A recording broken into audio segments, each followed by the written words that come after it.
We closed our first autonomous sale. We actually put money into our small business owner's bank account. It was a 12-minute conversation, and it went as messy as any sales conversation ever could, but we got to a sale. Since then, we continued to sell every week on behalf of some of our customers.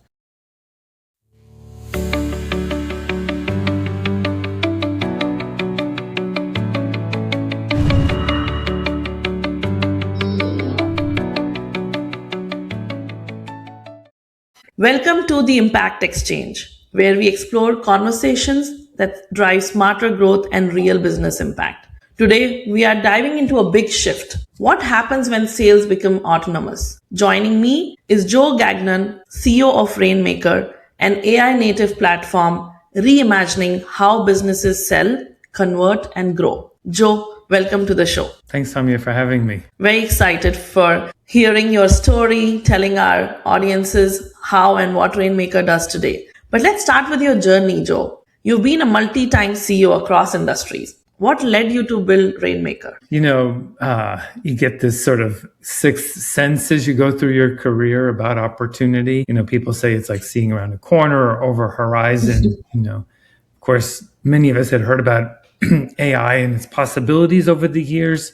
But, over the past 3 or 4 years, it started to look like this might be its time, not back in the 90s or something.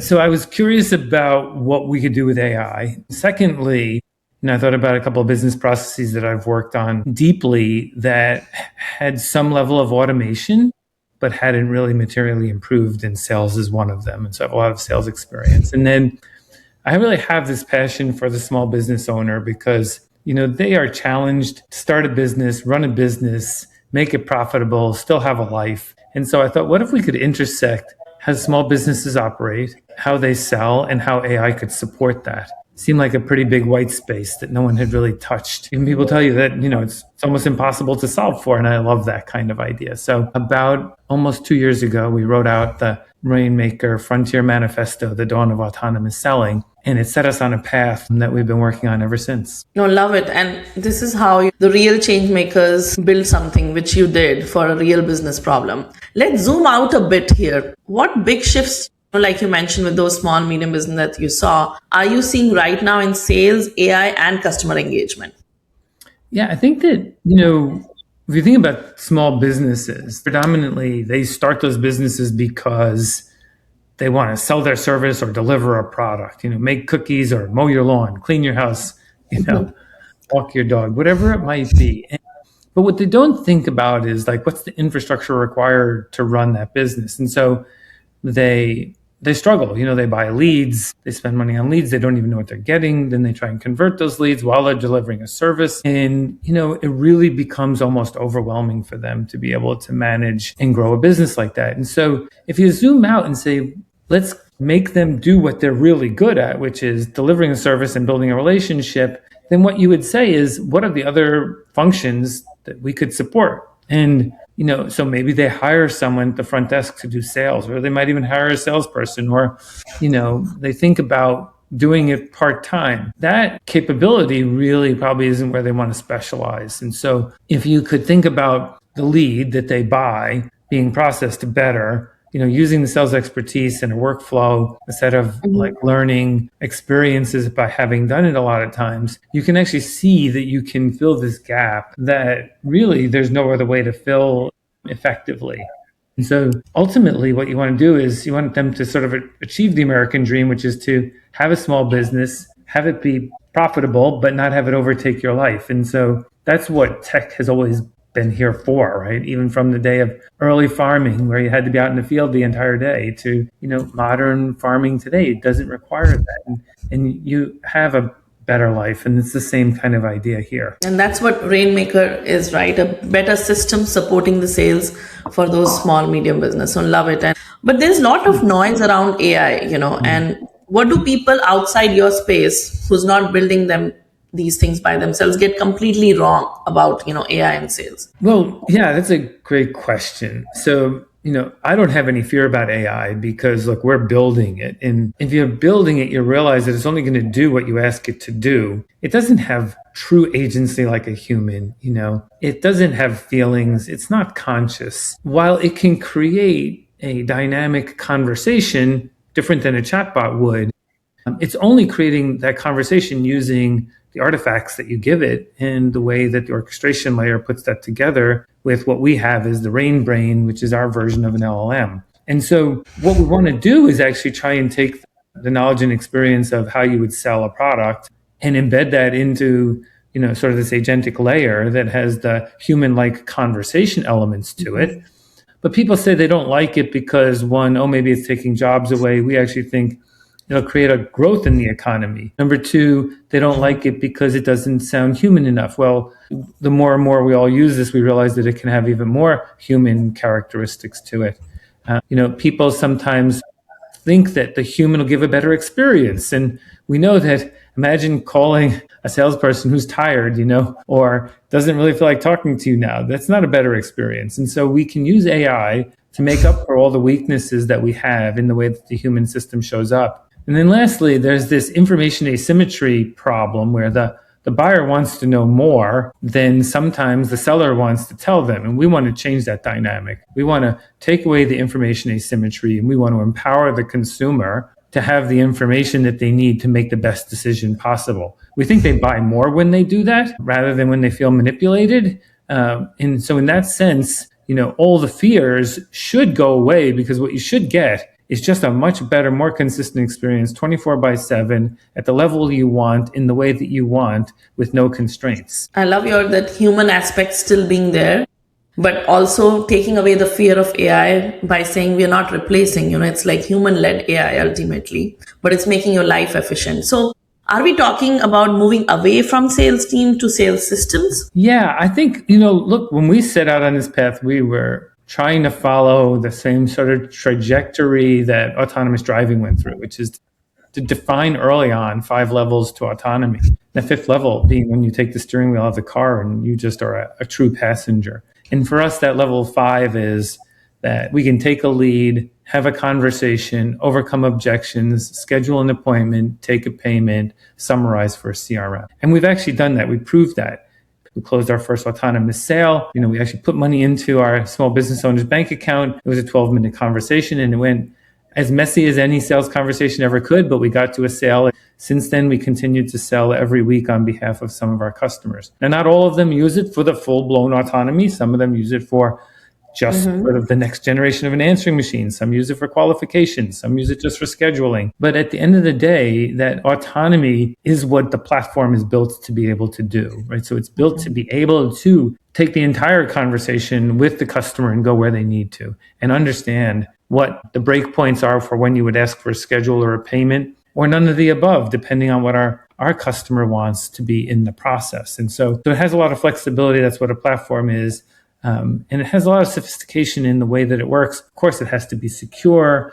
The information has to be kept confidential. We have the Rainmaker Constitution, which guides our responsibility code around how we handle information, how we don't manipulate, how we inform and empower. And so this is a very sort of intentional design to allow for not just, say, replace a salesperson, but actually execute on your business better. No, I love it. You're already talking about the system and Rainmaker. Again, to tell our audience, like you mentioned, the tool which is providing you autonomy, like the control is still in your hands. What makes Rainmaker truly different from everything else out there? There are CRMs, automation tools, and AI assistants. How would you say Rainmaker is different?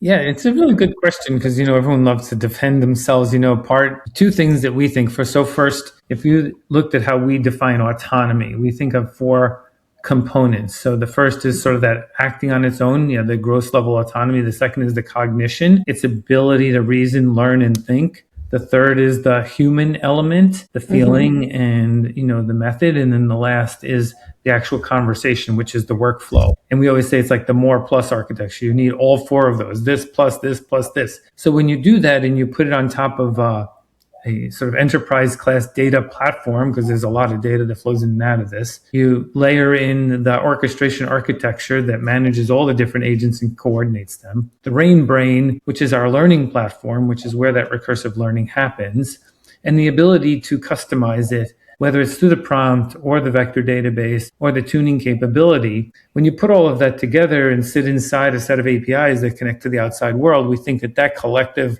platform makes it fundamentally different than anyone else. And just to remind everyone, this is not a chatbot. This does not define an if then else. Every conversation is unique. It acts off the snippets that it reads, listens to, or hears, and then it creates the next action off of that and creates a dynamic conversation. But let's be really clear. Every bit of that is driven by the prompt, which is the customer specific information. That vector database has customer specific information. And in the RainBrain is our, sort of sales workflow expertise that we have built, not just at Rainmaker, but from years and years of being in the sales industry. And so we bring that level of depth. The last thing that we think is fundamentally different is that by listening into a set of conversations between the customer and the business, on behalf of the business, you'll start to see patterns. So the derivative intelligence that comes out of the platform should be extraordinary. What sold, what didn't sell, what are the objections, what's the consistency? Is it geographic? Is it any other element that we need to know so that we can modify the business to be more effective? I love it, how beautifully custom it gets as you keep on using it. And yeah, this is the big differentiation. It's not piece by piece. It's like the whole system got together and worked together in coherence. Yeah, exactly. Yeah. And you talked about early wins as well, more to dwell upon that. What stage are you right now, and what does the next level look like for Rainmaker? If you're in the middle of the AI industry, you think the entire world is doing AI, and when you step back a little bit, you realize that's a very, very small universe of people who are already doing this. And we talked to a prospect the other day who said, I just want to stay on my answering machine. So we really don't want to talk to you, and so we still follow the typical adoption curve, the early adopter, the early majority, the late majority, and the laggers. We're still in the early adopter phase. It is a big, significant shift. It's a mental and emotional shift. Am I going to allow a platform to do something that's core to my business? And so there's a bit of change management that goes in the middle of this as much as there's a platform play.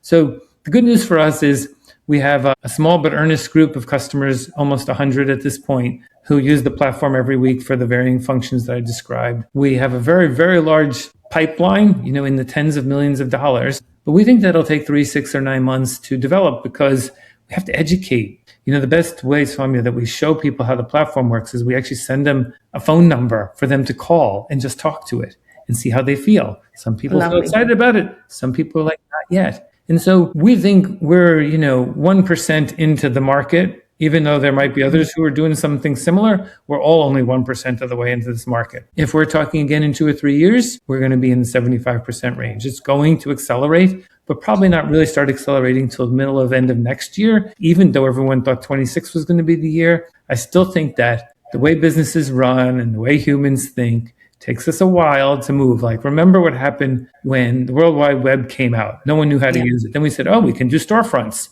And everyone said, no, it's going to cannibalize my brick and mortar. And everyone went slowly. And here we are 25 years later, and there's no one who wouldn't have a website, right? So the same thing happened with mobile. It happened with cloud. It happened with SaaS. The curve, the hype cycle, it all is repeating itself. And as fast as AI is moving and as big of an impact as it can make, we're still very early. Yeah, no, everyone is at that early adopter stage, rightly said. And you mentioned about, great pipeline, a lot of interest coming your way, but there is still lack of how much more we can educate.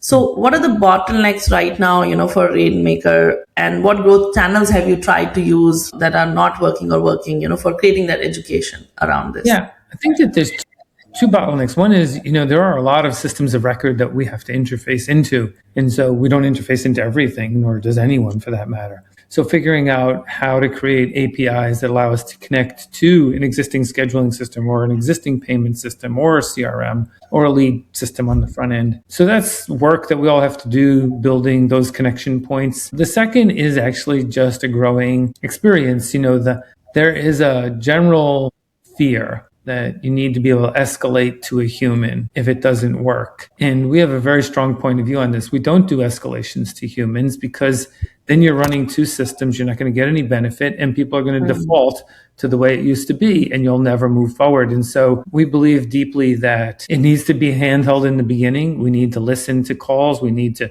modify them. This platform is like the best employee you ever had. You just tell it once and it does it better the next time. And so it continues to improve. We continue to educate it. And in a few short months, it starts to operate better than anyone you have on your teams. There is a bit of the just think about how you would hire someone. They're not an expert day one, but they can become one. this can and can do it consistently. And it's like N number of employees, like it's as many as you want it to be. You don't have to do it again and again. Once it learned, it knows how to do it.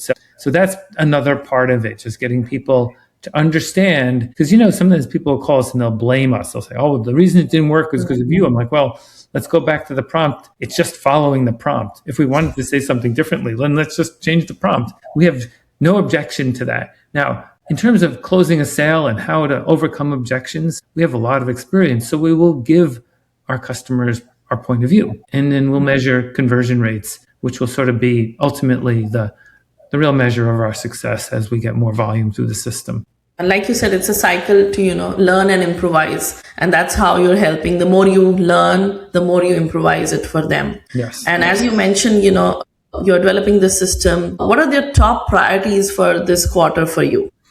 Yeah, we focus, predominantly in three areas. We focus in the small business, home service related areas. We're launching our catering offering for fast casual dining, as well as just, other caterers. And then we also have pizza offerings. We take pizza orders over the phone.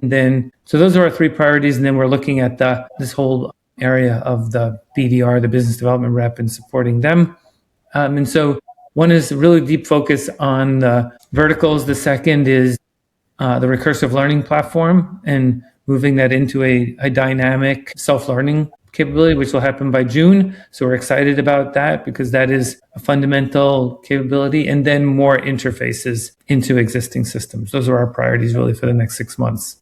There's a lot in coming, but at the same time, let's give you a magic wand. What has to be true to become that one tool or Rainmaker, the default sales layer, let's say, for SMBs? I think, this sort of reflects a lot of what I believe about, the winners in industries or in life. It's the ones who dedicate themselves to their purpose or their mission. And so if I was to wave a magic wand, it would be to find 100 customers who are so committed to collaborating that they could improve their business through the collaborations. Like, if we both started playing piano today, 5 years from now, we'd be very good. 20 years from now, we'd be great. But you got to put the effort in. If you want to be a fantastic runner, you got to get out and run in the rain. You have to just continue to go at it until the mastery happens. So what I continue to look for is those customers who understand where this is in its life cycle, want to collaborate to make it better, want to put the effort in, because you get a direct return, just like you would in any other endeavor. You get a massive return here that has sort of an exponential compounding effect because of the lack of issues that humans would bring to the system. So yeah, that's my magic wand, to find the early adopter who wants to be a collaborator, who wants to lead the market because they put the effort in. Yeah, no, this can become more and more big, and all the best to you. And I think you mentioned about your intention, like living with intention and living intentionally, the book also. But at the same time now, before we wrap up, what advice would you give to founders building with or around AI right now? Oh my gosh, you spend as much time with prospects and customers as you possibly can. Understand where they are in their sort of thought process. We get a little wrapped up in, hey, look, even if I use it all the time, and, I just posted on LinkedIn the other day that I did 2 weeks of work in a day, I understand the compounding positive effect of AI, but I've been working at it for now years and integrating it into my life. And so all of us in the industry can get a little bit farther ahead of the market than the market is. So always remember, you got to go talk to customers, listen to them. Don't tell them they're wrong. Just keep listening and trying to understand why they're saying what they're saying. And then support them, as they go on this journey. And that's the most important thing for us to do. We know how to build the tech. We know how to roll this stuff out and all that. But it has to work for the people who are here to serve. And I think that's just the same with everything in life. The more that, someone ever says to you, listen patiently, that's an amazing compliment. And I think as entrepreneurs, we have to both be wound up about what we're doing and excited about it, but also listen patiently to what the market is telling us. And if we need to shift a little bit, then shift a little bit. There's nothing about this. When I started the company, I told the original founding team along with me that, our goal is not to be right, it's to get it right. And to get it right, you actually have to be open to listening. And the more you listen, the more you adjust, the more you do that dynamically, the better the success for everyone included. Yes, learn and be in the field, right, with those people. Thank you. This is great. And where can people now learn more about you and Rainmaker? Yeah, Rainmaker.ai, and we're spelled with a Y, RAYNMAKER.ai. So you can get to our website. We have an Instagram page. We have a LinkedIn page, all of that under Rainmaker.ai. You can find me, Joe Gagnon, on LinkedIn. And then if anyone wants to see what I write about every day, if you use Substack, there's a Substack called @JoeCurious. And then my book, Living Intentionally, is on Amazon. Appreciate being on the show and getting to spend some time with you and your listeners. Thank you so much, Joe. This has been a very powerful conversation. I think what stood out for me is the shift from manual selling to the intelligent system that the team can learn and scale from, any business for that matter. And it's not just a tech shift, it's a mindset shift, like you said, for founders and even for small business owners, how to scale. Thank you so much again for joining us.